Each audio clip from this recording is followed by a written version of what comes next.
I'll be real with you. I was sitting on the toilet earlier thinking maybe I should just cancel this week altogether. Because the truth is, I've been heavy lately.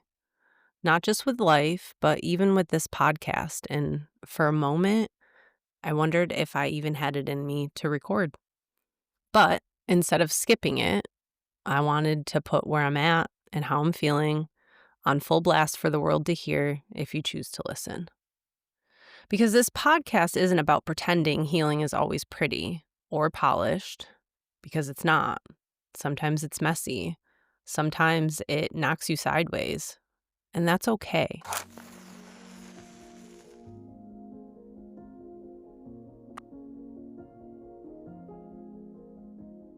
This is The Void and the Flame.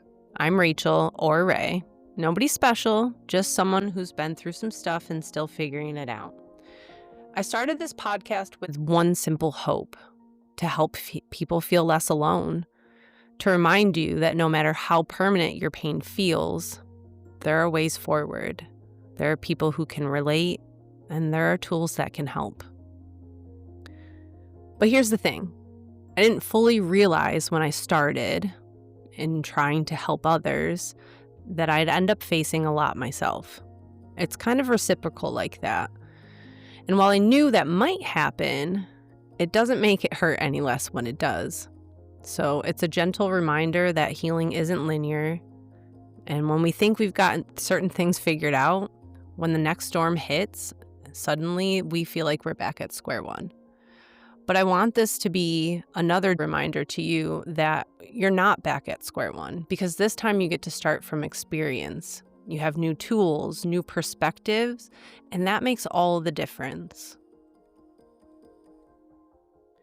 So today, instead of diving straight back into heavy territory, I wanted to shift things a little, to explore something that has been a lifeline for me personally: music. Because music has this way of holding us when words fail. It can gut us wide open, but it can also stitch us back together. And sometimes the songs that cut the deepest can actually be the most freeing if we can learn to look at them through maybe different lenses. So music has this power to reach us when nothing else can.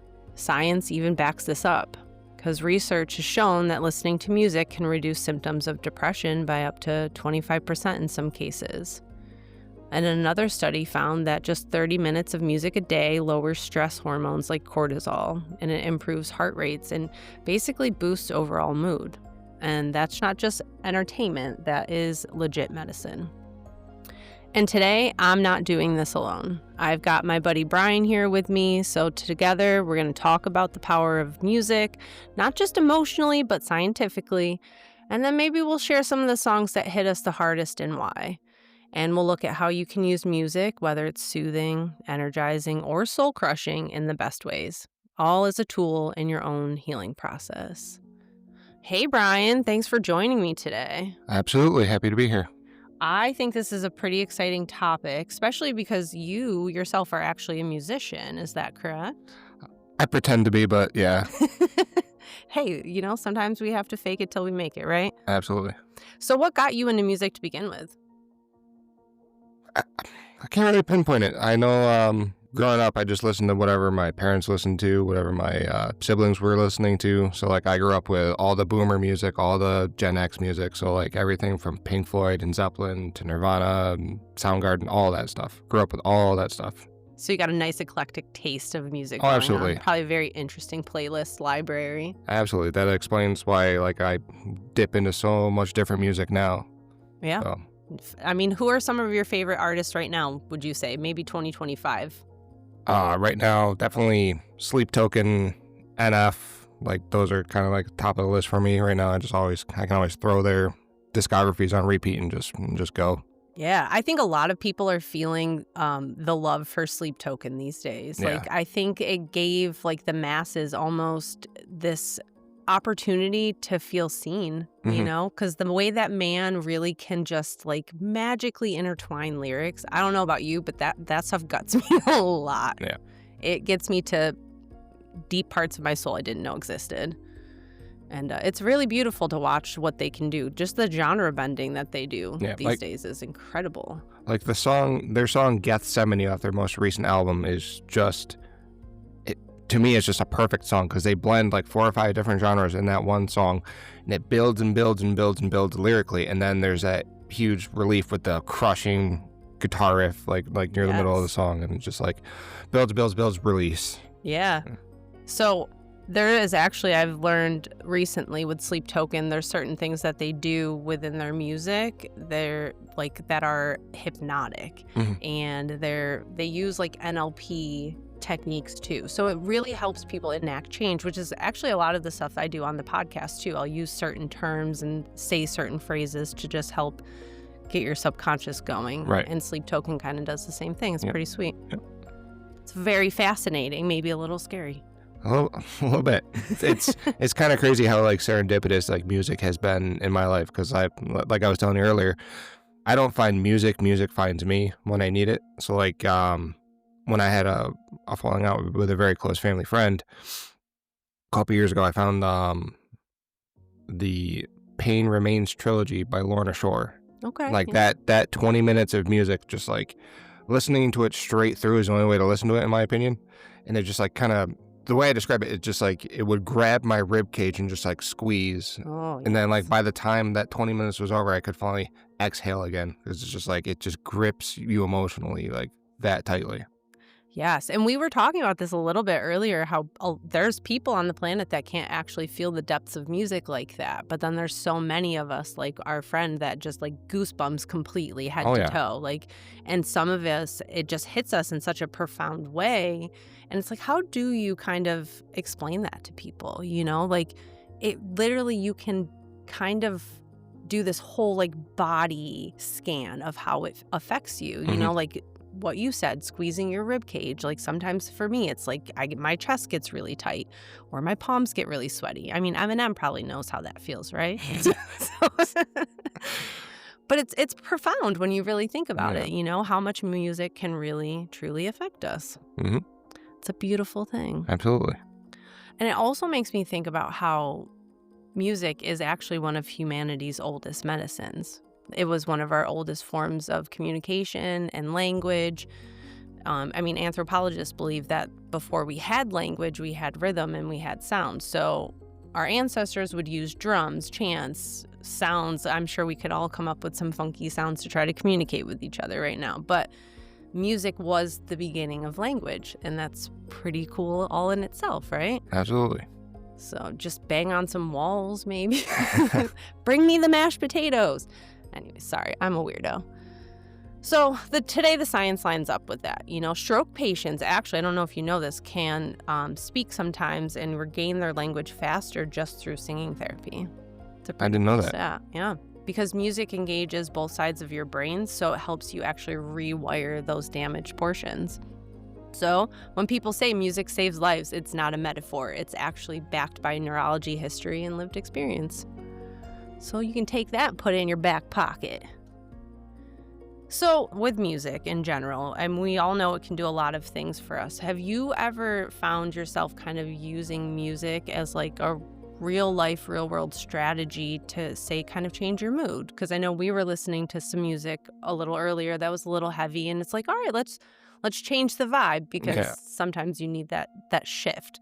But do you find where there's maybe moments in your life where you're like, you know what, I need music right now. This is the only thing that's going to kind of kick this out of me or help me feel and explain what it is that's going on within inside me right now? Yeah, for me, like music, whenever I'm like going through an emotion or a tough time, I find the music that kind of perfectly, what's the word? I guess it perfectly illustrates and explains exactly what I'm going through in that moment. So like I bask in that music and I just like let myself feel it completely, whatever I'm feeling, and then it's like, all right, I'm done. I'm good with this now. Yeah. So moving on, right? Yeah. So like there was a song that you had sent me a month or two ago. I told you I listened to it for 45 minutes straight because it just kind of like helped me finally move on from a romantic situation that didn't work out in my favor, and it's like now I'm like fully 100% over that human being. So Have you ever had a song that, say, helped you through a moment like that, right? And then you go and listen to it down the line and you still relate to it, but you relate to it in a completely different way now? Oh yeah, absolutely. Like I can't think of the closest example I can think of is Asking Alexandria Alone in a Room. Because like very specifically at the time when I first heard it, like I had been working from home for a couple years. I was up to like 350 pounds. So it was just like not healthy in any way, shape, or form. So like, the line in the song, all alone in a cage or something like that. Or anyway, it's crazy. I can't even think of the lyrics right now. But yeah, just it was so like poignant and on point to like what my life had been for the 2 years before I heard that song, that just kind of like, all right, well, clearly some changes need to be made now, and like the song is probably going to be the catalyst for that. Yeah. I actually had a kind of experience like that, which also led to severe disappointment because I found out the song was AI, Right. which made me really sad. And I'm still not entirely sure how I feel about that, if I'm completely honest. But I won't lie, I listen to the song probably 10 times today because that song, like, there were bits and pieces that were coming up, but I needed it to fully come up, and I needed to fully be able to look at it and acknowledge it for what it was, to be able to start to process it. And that I'm still working through that, but I wouldn't have had that song not just been presented to me, which is kind of like what you said, like music finds you when you need it. Mm-hmm. And that was one of those moments. I was not expecting that song. It came on and I literally stopped dead in my tracks. I was walking to my kitchen sink and I stopped and I couldn't move. And that song has been on repeat for days now. And it's messed me up, but it messed me up in a really good way, because sometimes you don't know what you need to look at until it's brought to your attention. Mm-hmm. And music is just a beautiful way to do that. Yeah. Where it's easier to get called out sometimes by music than people too. Yeah. So it's all a healing tool in itself. Yep. And then there's artists like NF. He's one of my favorites. If you go back to the very beginning of his discography and kind of see like the lyrical themes and where he's gone over the years, like you can kind of see how like his mental health has improved and gotten better and better and better as he's gotten older and everything, and how he's been able to be better equipped to deal with what he's going through, and how like it's helped me immensely. Yeah. So like his song Mansion, just like being stuck in your head all the time and just like feeling like a prisoner in your own head, like it's like, yep, been there.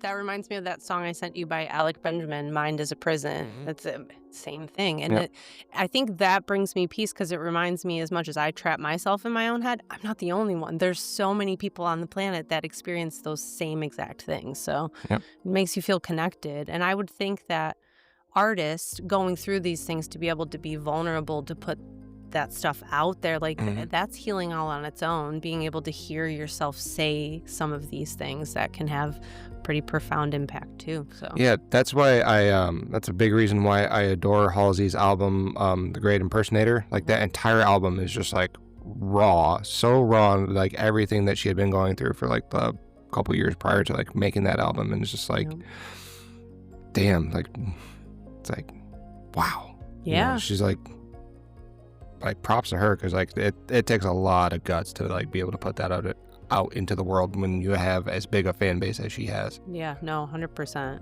And it's super brave. It's and I wish more people would do things like that. It's one of the few albums that I own on vinyl. Yeah. Oh, that's super cool. Because it's like I have a rule, because like vinyl is expensive, so I have a rule like if I'm gonna buy vinyl, it's got to be no skip albums for me. Yeah.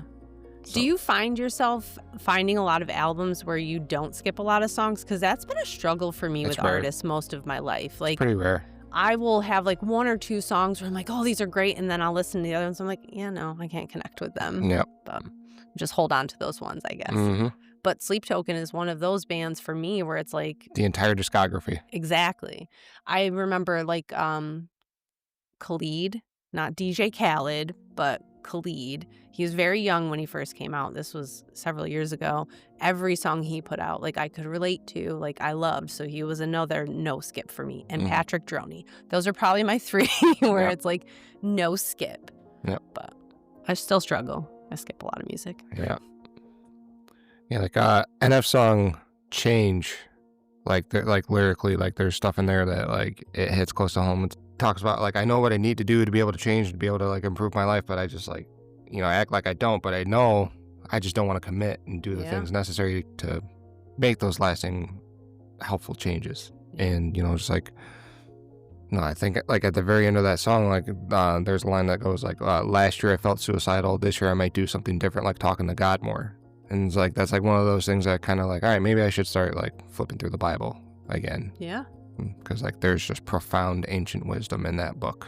There really is. And it's not something I've dug into a ton, but I find myself actually in conversations with my 13-year-old about it a lot because she's very drawn to that. And I've never been the type of parent to press any of that on anybody. Like, if you want to learn, I encourage it. But some of the relationships I've had lately and how they were very into the Bible and knowledgeable with that kind of stuff, it's like given me a new perspective. And it's like, okay, I really like that. Maybe I should also read it, or like just invest a little bit more time to understand it a bit better. Mm-hmm.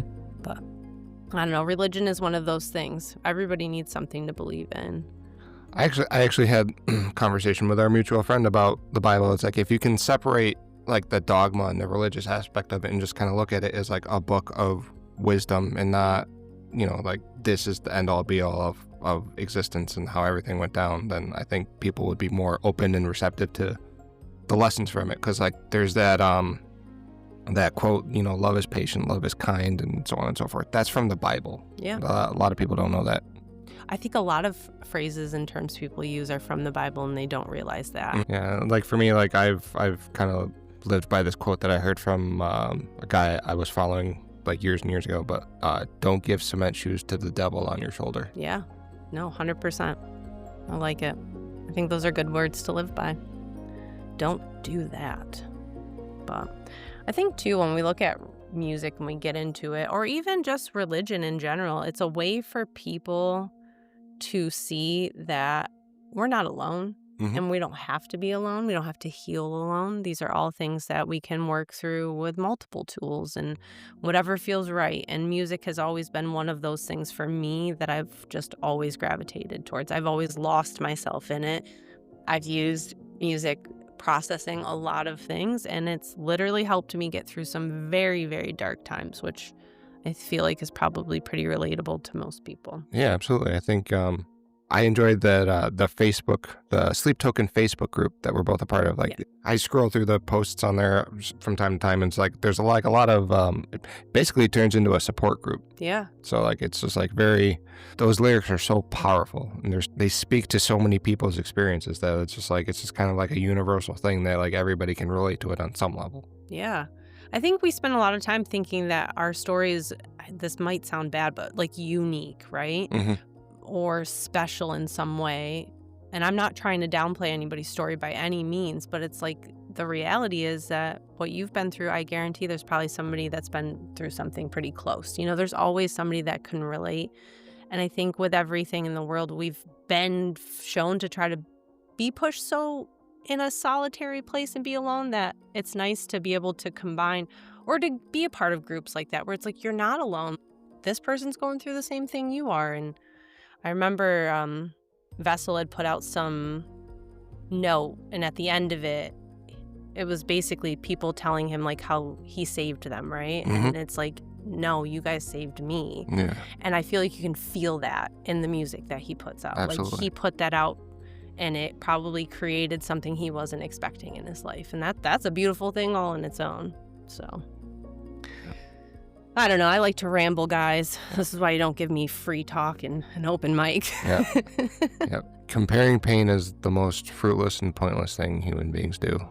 Yeah. It's like pain is pain. Just because I remember like when my oldest sister passed away, we were working for the same company at the time, and like pretty much everybody within the company like loved and adored her as much as we did, even though they didn't know her nearly as long as I did, obviously. And I remember like one of my friends at the time, she like, told me like how she was like breaking down crying one day, and and she like felt bad for like, telling me about it and like trying to vent to me about it because I knew her longer or whatever. I don't remember exactly how she phrased it, but I was like, listen, it's like we both loved her. Like that's all that matters. Like we both loved her. We both miss her, and we both wish she was still here. Yep. It's like there's no point in comparing that pain because it's the same pain. It is. That is very true. And we all experience it in different ways and perceive it. It is all the same thing at the end of the day, though. And I think, too, one of my big things on why I started this whole podcast was because most of my life I've been looking for, I don't want to say a sense of belonging, because I guess I kind of just accepted that I don't fit in a lot of places, but that community, like that we don't have anymore, like people coming together and helping each other and just loving each other. But I'm a hippie at heart, so Right. I want to believe that somewhere that can exist. I mean, I guess even if I have to create it, but then I think of like our community and having like drum circles and how much music will be involved in that. And it just makes me really happy. But anyways, I don't know, tell me a specific song that makes you really happy. Like if you're having a kind of a rough day and you need something to really pick your mood up, is there a song you can think of that kind of does that for you?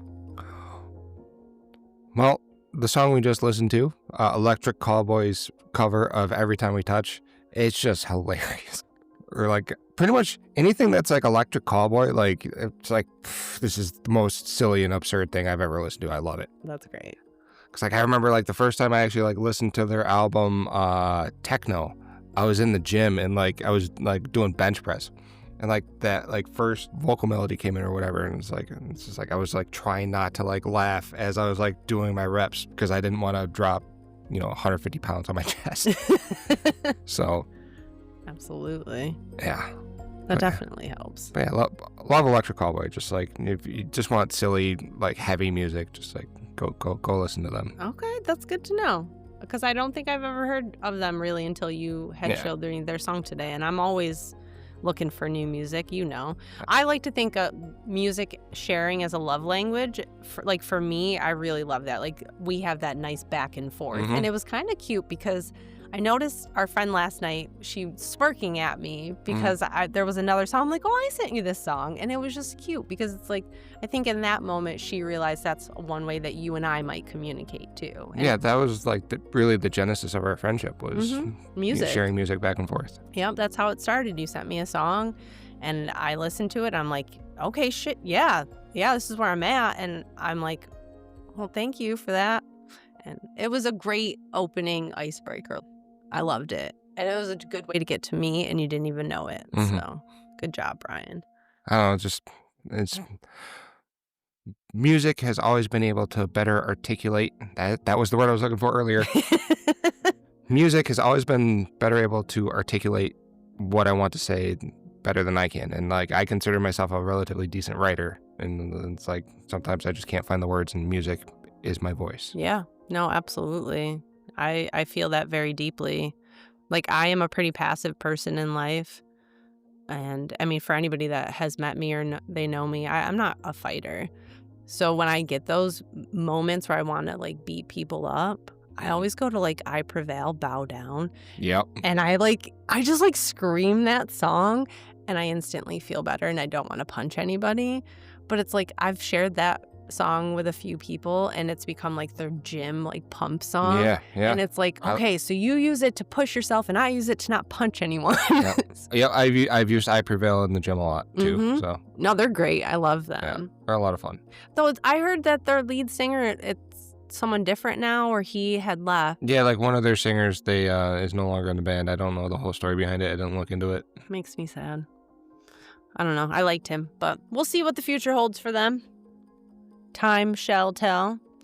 But any final thoughts you want to share with some of the listeners? Maybe even some good pieces of advice that you've picked up throughout the years with, songs you've listened to, or any little tidbits, little nuggets. Don't get stuck in your head.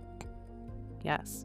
Remember to reach out because you're never as alone as you think. And I promise you there's people out there that want to listen to you, want to be there for you.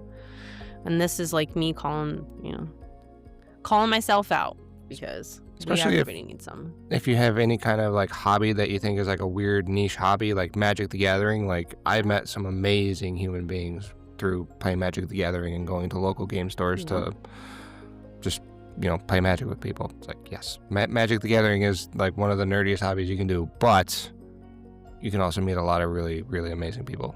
And nerds are pretty cool in general, but I'm biased. I like nerds. Yeah, sometimes. I think it's like adorable. it's 50-50. Most of them are pretty great, and then there's a lot of them that are just kind of like their personalities are just too intense for their own good, and it's like, bro, it's like, dial it back. Maybe they need some calming music. Yeah, go listen to Bach. Yes, something. Well, too, like frequencies. We were kind of touching on that and like how they can change. Cats literally are healing walking frequencies. A lot of people, like if they're having a bad day, I've noticed this with my male cats specifically. If I'm having a really rough day, one of them will come and lay on my chest. Mm-hmm. And it is like these moments where I need it the most and I don't even realize it. And it's just that resonance, that frequency, that exchange. It's super healing. So it's kind of melodic all on its own. But Absolutely. Powerful, powerful stuff. Well, hope somewhere in this conversation a song or thought came to mind for you, something you can carry with you into the rest of the week, because the truth is we're not meant to do this alone. Music reminds us of that. It connects us even when we feel disconnected from everything else. So if you have a song that carried you through, I'd love to hear it. Share it with us, because your song might be the one that helps someone else hold on for one more day. Thank you for showing up with us inside the void and for keeping the flame alive. Until next time, take care of yourself and keep the fire lit.